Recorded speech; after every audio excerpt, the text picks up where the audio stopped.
Bonjour, aujourd'hui je voudrais vous donner plusieurs idées pour faire parade à l'indiscipline.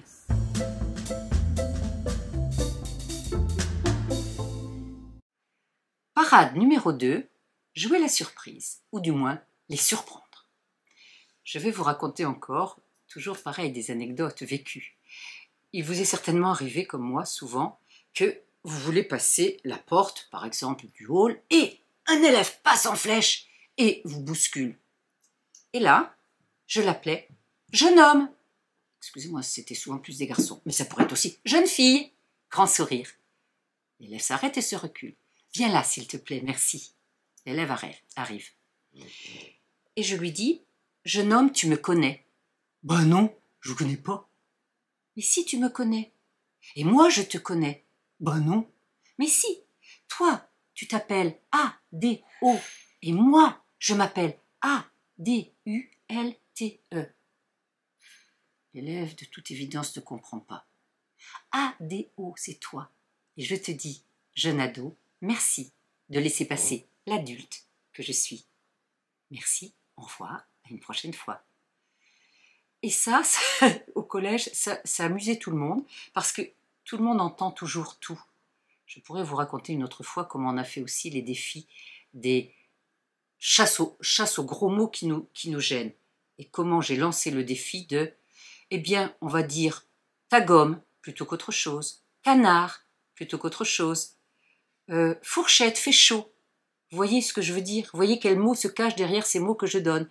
Et on avait commencé dans mes classes à imaginer un défi de, et si on trouvait des mots qui soient un petit peu moins gros que les autres, qui plutôt nous fassent sourire et nous surprennent toujours.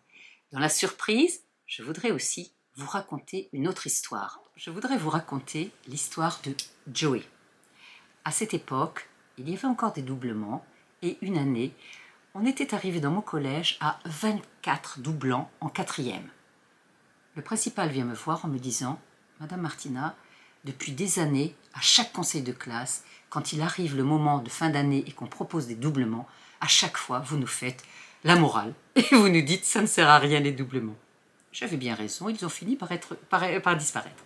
Cette année-là donc, le principal vient me voir, nous avons 24 doublants en 4e. Madame Martina, est-ce que vous voudriez en faire quelque chose? Vous aimeriez que nous soyons une équipe à les prendre? Oui.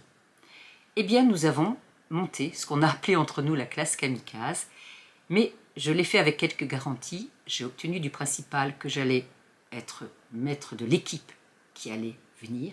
Ensuite, qu'il n'y aurait pas de programme et pas d'évaluation. Nous n'avions pas encore démarré, c'était donc avant 2005 et avant cette belle réforme de l'évaluation positive. Et nous avons démarré en effet avec une classe qui s'est avérée n'être que 20 après quelques départs, 20 élèves, 15 garçons, qui en plus d'être en grande difficulté, étaient pour beaucoup des élèves un peu sauvages, comme eux-mêmes le diront à la fin de l'année. Nous avons fait un travail extraordinaire, difficile mais extraordinaire, en partant du principe que nous n'allons pas doubler la classe, puisque chacun avait déjà fait sa 4e. Nous allions donc partir de ce qu'ils savaient, et nous allons aller au gré de leurs besoins, et des besoins de nous aussi professeurs, des besoins de leur apprendre à travailler ensemble et à apprendre ensemble. Et dans cette classe, j'ai très vite repéré un élève leader, Joey.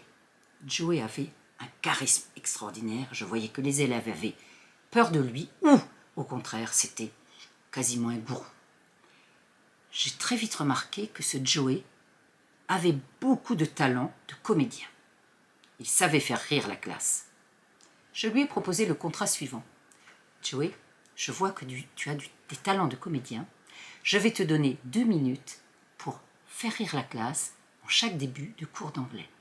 Mais tu n'interviendras que quand je te le dirai, après que nous ayons fini tous nos rituels de début de cours.